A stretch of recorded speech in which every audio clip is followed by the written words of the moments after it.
সুপ্রিয় শিক্ষার্থীবৃন্দ, তোমরা কেমন আছো? আশা করি ভালোই আছো। আমিও তোমাদের দোয়ায় ভালো আছি।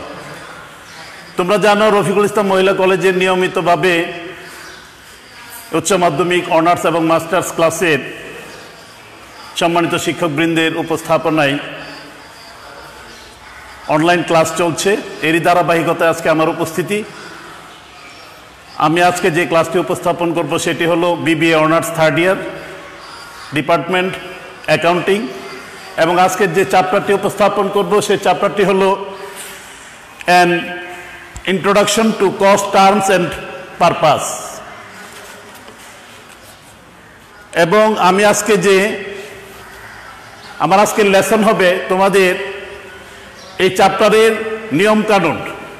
আমি পূর্বের ক্লাসে দেখিয়েছি।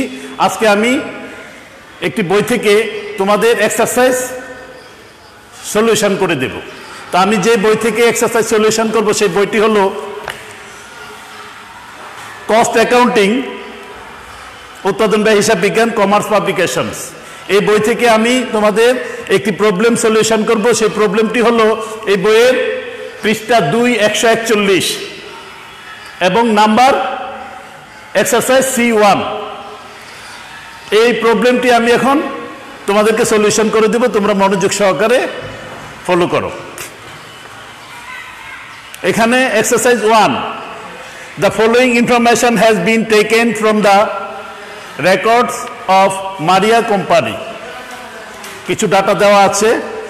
Required prepare a cost of goods sold statement for the year. Cost of goods sold চাওয়া হয়েছে। কস্ট অফ গুডস সোল্ড তার মানে বিক্রিত পণ্যের ব্যয়। তোমাকে বিক্রিত পণ্যের ব্যয়, এই উৎপাদন ব্যয় হিসাবের বিভিন্ন তথ্য থেকে বিক্রিত পণ্যের ব্যয় বের করতে হবে। এটা বলা হয় ইংরেজিতে কস্ট অফ গুডস সোল্ড। তাহলে চলো আমরা এই এক্সারসাইজটি সলিউশন করি। মারিয়া company,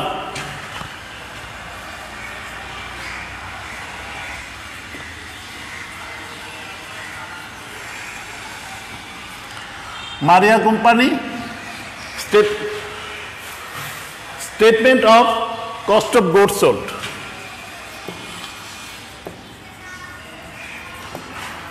Statement of cost of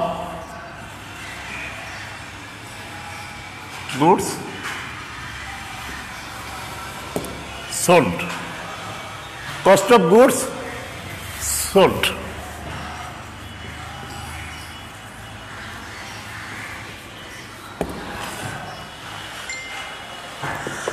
তাহলে প্রথমে লক্ষ্য করো এখানে যে ডাটাটি দেওয়া আছে, এই অঙ্ক করার জন্য যে ছক বা যে এই কস্ট অফ গুডস সোল্ডের যে স্টেটমেন্ট, এটা আমি পূর্বে ক্লাসে দেখিয়েছি। এখানে এই চ্যাপ্টারের উপর আমি পূর্বে 2 বা 3টা ক্লাস নিয়েছি নিয়মাবলীর উপরে। অতএব এখানে যে স্ট্রাকচার, সেই স্ট্রাকচারটা আমি পূর্বে ক্লাসে দেখিয়েছি। এখন সেই স্ট্রাকচার অনুযায়ী আমি তোমাদেরকে অঙ্ক করাবো। তো প্রথমেই দেখো দেওয়া আছে inventories, finish goods, January 1 5,000, December 1 7,000, work in process 15,000, January December 9,000, material 10,000, January December 12,000।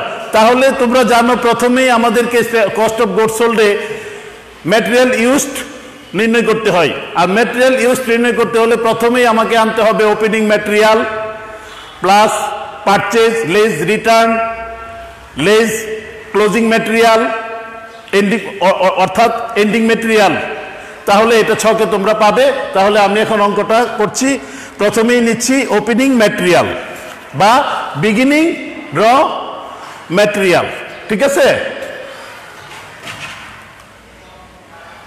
স্ট্রাকচারটা আমি দাঁড় করাই।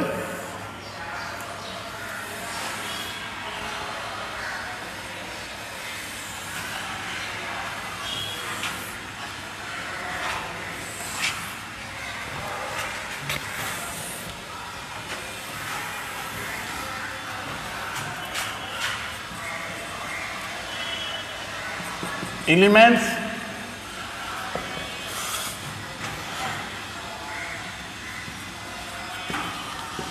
ডিটেলস টাকা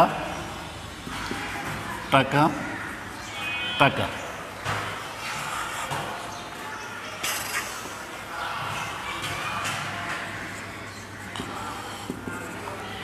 টোটাল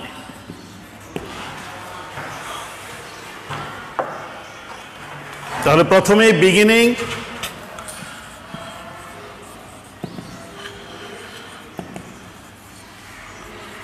র ম্যাটেরিয়াল টাকা কত 10,000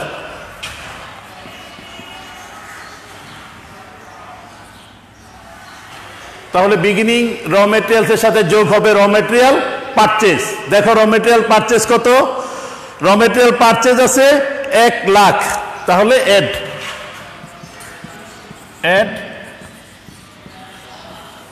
র ম্যাটেরিয়াল পারচেজ 1 লক্ষ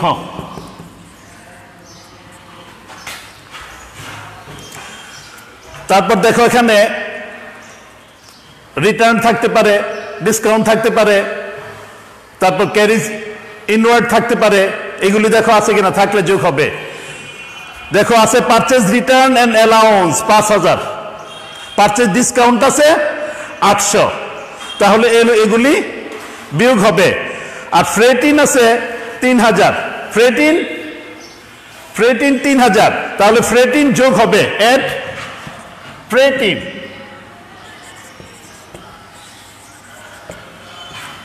ফ্রেটিন 3,000 তাহলে এখানে হলো 1,03,000 1,03,000 এখন লেস হবে পারচেজ রিটার্ন আর purchase discount less purchase returns কত পারচেজ রিটার্ন হলো 5,000 পারচেজ ডিসকাউন্ট 800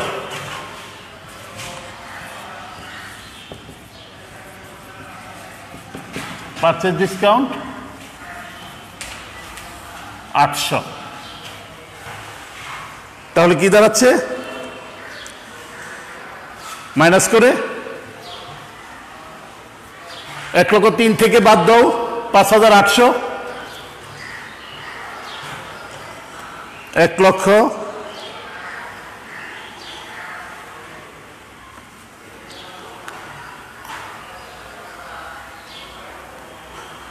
1,03,000 বিয়োগ 5,800 97,200 ঠিক আছে 97,200 তাহলে এখানে ওইটা দুইটা যোগ দিয়ে হলো 1,07,200 ওপেনিং যোগ দিয়ে 1,07,200 এটা হবে র মেটেরিয়াল অ্যাভেলেবল ফর ইউজ র মেটেরিয়াল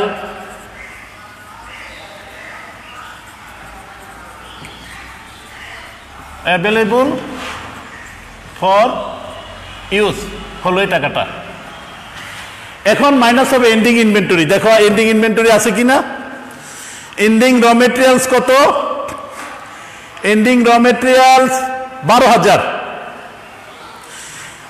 লেস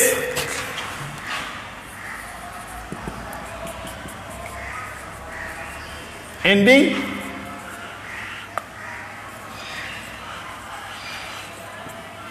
র মেটেরিয়াল কত 12,000 বাদ দো 12,000 1,07,000 থেকে 12,000 বাদ দিলে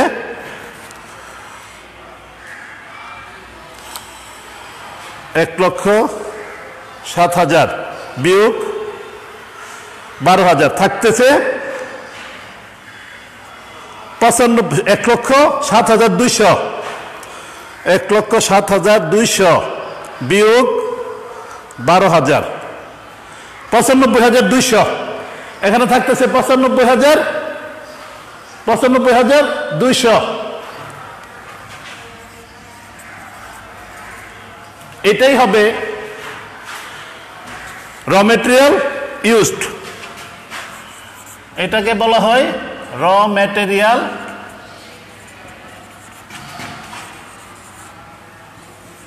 ইউজ, অর্থাৎ ব্যবহৃত কাঁচামাল। তোমরা জানো প্রথমে বের করা হয় র মেটেরিয়াল ইউজড বা র মেটেরিয়াল কনজিউমড, এর সাথে যোগ হয় প্রাইম কস্ট নির্ণয় করার জন্য ডাইরেক্ট লেবার, প্রত্যক্ষ শ্রম, ডাইরেক্ট লেবার ও ডাইরেক্ট এক্সপেন্সে যোগ দিলে আমরা প্রাইম কস্ট বের করব। তাহলে এখন দেখো এখানে ডাইরেক্ট লেবার কত, তাহলে র মেটেরিয়ালস পেলাম আমরা 95,200।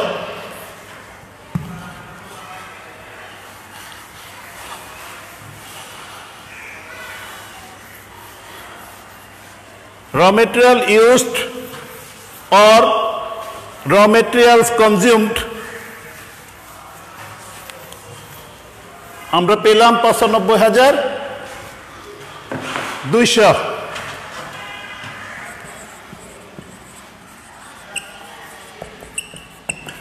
raw material used, তাহলে এখন যোগ হবে ডাইরেক্ট লেবার আর ডাইরেক্ট কস্ট। দেখো ডাইরেক্ট লেবার কত আছে, ডাইরেক্ট লেবার 2 লক্ষ, তাহলে যোগ হবে এখানে ডাইরেক্ট লেবার কত 2 লাখ,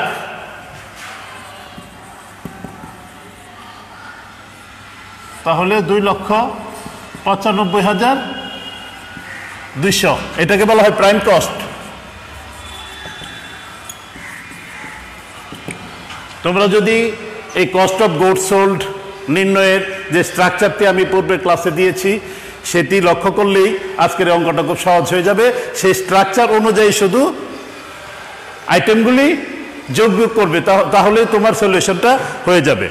তাহলে প্রাইম কস্ট নির্ণয় হলো 2,95,200। এখন প্রাইম কস্টের সাথে যোগ হবে একটি উৎপাদনকারী প্রতিষ্ঠানে ডাইরেক্ট ম্যাটেরিয়াল, ডাইরেক্ট লেবার, এই দুটি যোগ দিয়ে আমরা পাই প্রাইম কস্ট, মানে মুখ্য ব্যয়।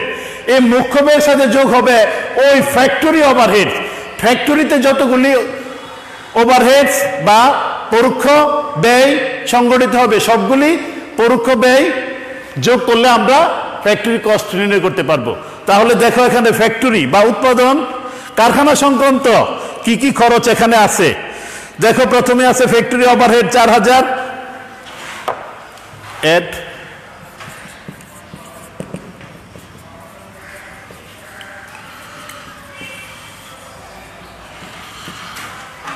Factory overhead 4,000।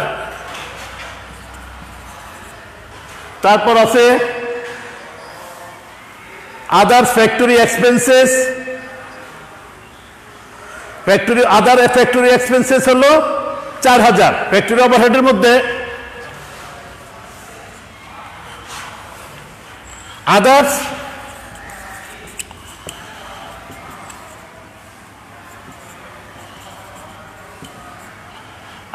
ফ্যাক্টরি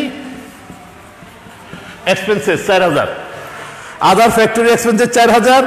তারপরে আছে তোমার এখানে ফ্যাক্টরি ইন্স্যুরেন্স 12,500,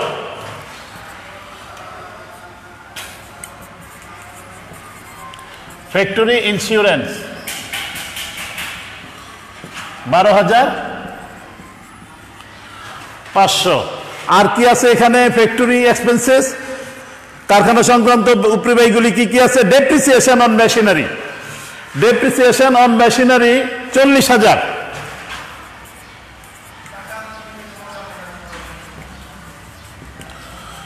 ডেপ্রিসিয়েশন অন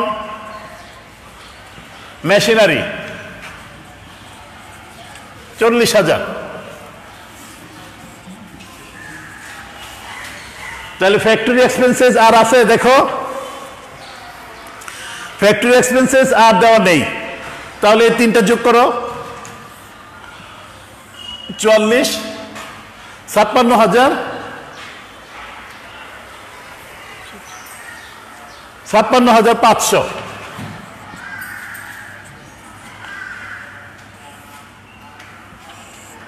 তাহলে 56,500 যোগ দাও 2,95,200 সাথে কত হয়?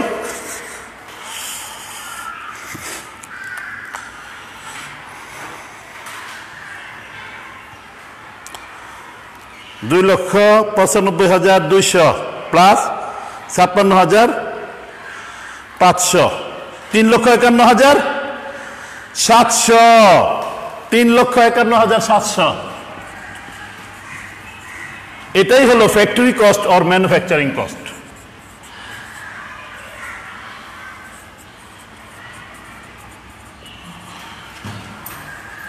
ম্যানুফ্যাকচারিং অর ফ্যাক্টরি কস্ট বলা হয়, তার মানে কারখানা ব্যয়। Manufacturing cost or factory cost কারখানা ব্যয়। তাহলে কারখানা ব্যয়ের সাথে কি কি যোগ হবে? কারখানা ব্যয়ের সাথে যোগ হবে ওয়ার্ক ইন প্রসেস, ওপেনিং থাকলে যোগ আর এন্ডিং থাকলে বিয়োগ। তাহলে দেখো তো আছে কিনা ওয়ার্ক ইন প্রসেস। হ্যাঁ, work in process January 1 15,000, December 31 9,000। তাহলে তোমার যোগ হবে ওপেনিং ওয়ার্ক ইন প্রসেস যোগ এবং এন্ডিং ওয়ার্ক ইন প্রসেস বিয়োগ। তাহলে আমাকে এটা আবার উপরে লিখতে হচ্ছে।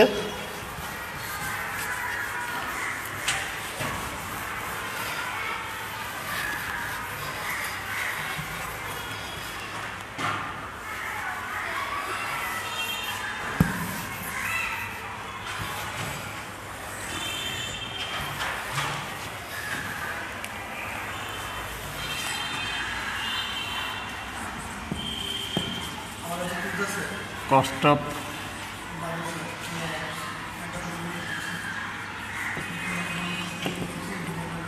manufacturing.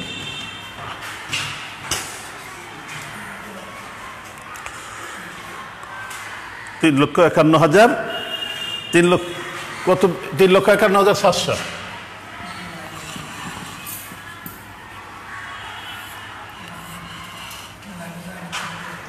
এখানে যোগ হবে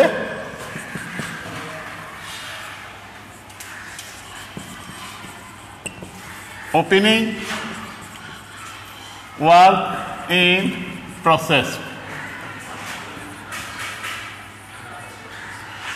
ওপেনিং ওয়ার্ক ইন প্রসেস কত দেখো? 15,000 যোগ 15,000 3,51,700 যোগ দিলে কত হয়?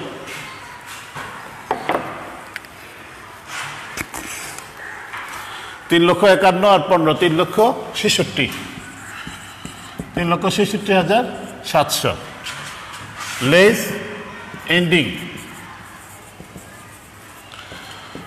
Ending process work in process কত? 9,000। কত হবে? 3 লক্ষ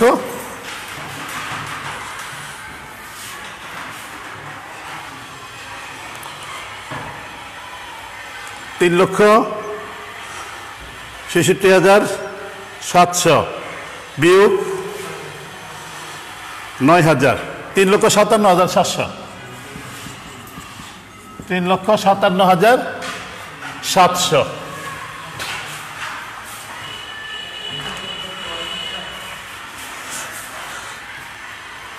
আর কি আছে এরপরে?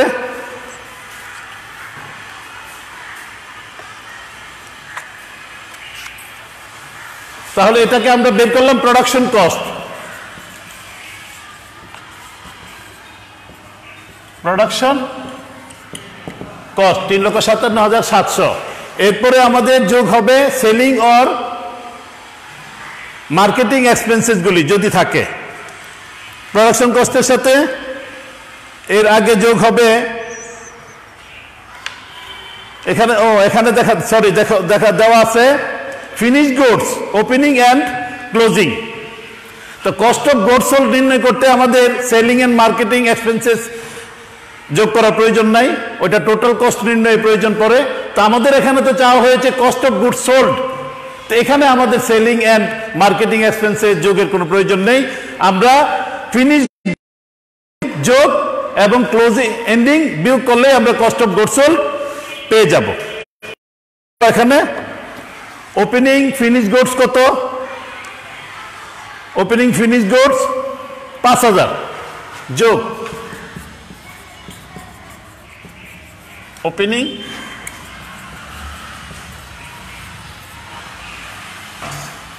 ফিনিশ গুডস, তাহলে 3,57,500 3,62,700 লেস এন্ডিং ফিনিশড গুডস কত? এন্ডিং ফিনিশ গুডস হলো 7,000, তাহলে থাকতেছে কত? 3,55,700 3,55,700, তাহলে এটাই আমাদের cost of goods sold. Cost of goods sold আমাদের নির্ণয় হয়ে গেছে। এই এক্সারসাইজ 1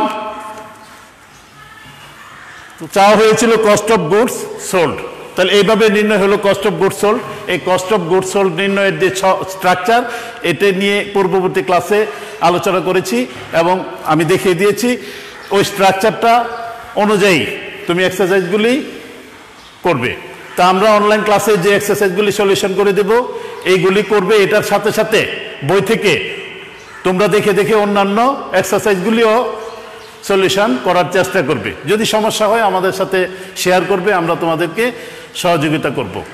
তোমরা অনলাইন ক্লাস এবং সাথে সাথে প্র্যাকটিস চালিয়ে যাবে এই প্রত্যাশা করি, এবং আমাদের ক্লাসগুলি সবসময় নিয়মিতভাবে অনুসরণ করে আমাদের সাথে লেখাপড়া চালিয়ে যাবে, যাতে কোনো ঘাটতি না হয়।